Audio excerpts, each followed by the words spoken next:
স্ত্রী যদি তার স্বামীর পরকীয়ায় হিংসায় জ্বলে, তার দ্বিতীয় সতীনের জন্য জ্বলে, তাহলে স্বামীর অবৈধ ইনকামে কেন জ্বলবে না? দেখা যাচ্ছে স্ত্রীর নামে, সন্তানের নামে বাড়ি গাড়ি, বিলাসবহুল মার্কেট, বিলাসবহুল প্রসাদপম রিসোর্ট, অনেক কিছুই। এখন একজন প্রজাতন্ত্রের কর্মচারী কত বেতন পায় তার স্ত্রী কি জানতো না?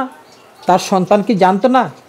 ওই স্ত্রী প্রশ্ন করতে কি পারলো না যে দেখো তুমি বেতন পাও কত আর তুমি আমাকে উপহার দাও কত? সন্তান কি জানে না তার বাবা কত বেতন পায়? সে কানাডা থাকে, তার কাছে লক্ষ লক্ষ টাকা পাঠানো হয় প্রতি মাসে হাত খরচ বাবদ। এছাড়া সেখানে সম্পদ রক্ষা করার জন্য, অর্থাৎ সম্পদ অর্জন করে ভবিষ্যতের জন্য রেখে দেওয়ার জন্য, সেখানে সম্পদ সঞ্চয়ের জন্য কোটি কোটি টাকা পাঠায় সন্তানের কাছে। ওই সন্তান কি জানে না যে তার বাবা সাধারণ একজন রাজস্ব কর্মকর্তা? কোটি কোটি টাকা কিভাবে পাঠায়, কোথা থেকে পায়? সে কি কখনো প্রশ্ন করতে পারতো না যে বাবা তুমি তো বেতন পাও এত টাকা, কিন্তু এত টাকা কিভাবে পাঠাও?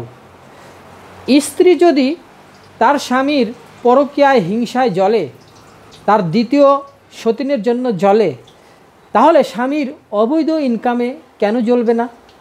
স্বামীকে কেন প্রশ্ন করবে না? আপনারা কমেন্ট করে অবশ্যই জানান যে আসলে স্ত্রী সন্তানও কি দায়ী কি না।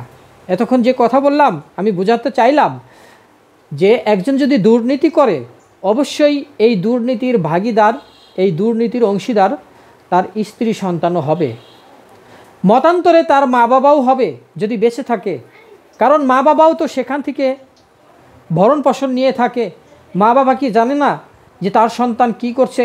একজন ছোট বাচ্চাকে মা বাবা যখন লালন পালন করে বড় করে, তখন কিন্তু নানা দিক দিয়ে শিক্ষা দিয়ে থাকে, নানা দিকে সতর্ক করে থাকে।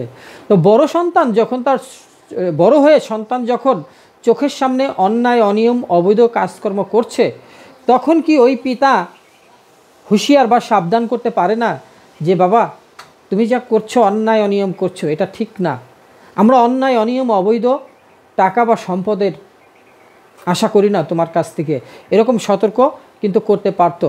ঠিক তেমনি স্ত্রী সন্তানও বলতে পারতো, সন্তান বলতে পারতো বাবাকে, বাবা তুমি যে অন্যায় অনিয়ম করছো এর ভাগীদার আমাদের তো করছো, আমাদের ইহকালে পরকালে শাস্তি হবে, এরকম যদি বলতো, বুঝাইতো। দেখুন বাংলাদেশে কিন্তু দেখা যাচ্ছে যে যখনই একজনের দুর্নীতি সামনে আসছে, তখনই দেখা যাচ্ছে তার নিজের নামে তো বটেই, তার স্ত্রী সন্তানের নামেও লক্ষ লক্ষ কোটি কোটি টাকা বা বাড়ি গাড়ি সম্পদ। এখন বাংলাদেশে জনমুক্তি আন্দোলন একটি আইনের দাবি করছে যে কারো দুর্নীতি যদি সামনে আসে, চক্রবান একটা আইন করা হোক, সেই আইনে তার স্ত্রী সন্তান এবং মাতা পিতা যদি বেঁচে থাকে তাদেরকেও সম্পৃক্ত করা হোক। শুধু তাদেরকেই নয়, তার দুর্নীতির ভাগ থেকে যদি কেউ সুবিধা নিয়ে থাকে আত্মীয় স্বজন, তাকেও আইনের আওতায় আনা হোক। এটাই জনমুক্তি আন্দোলনের একটা দাবি।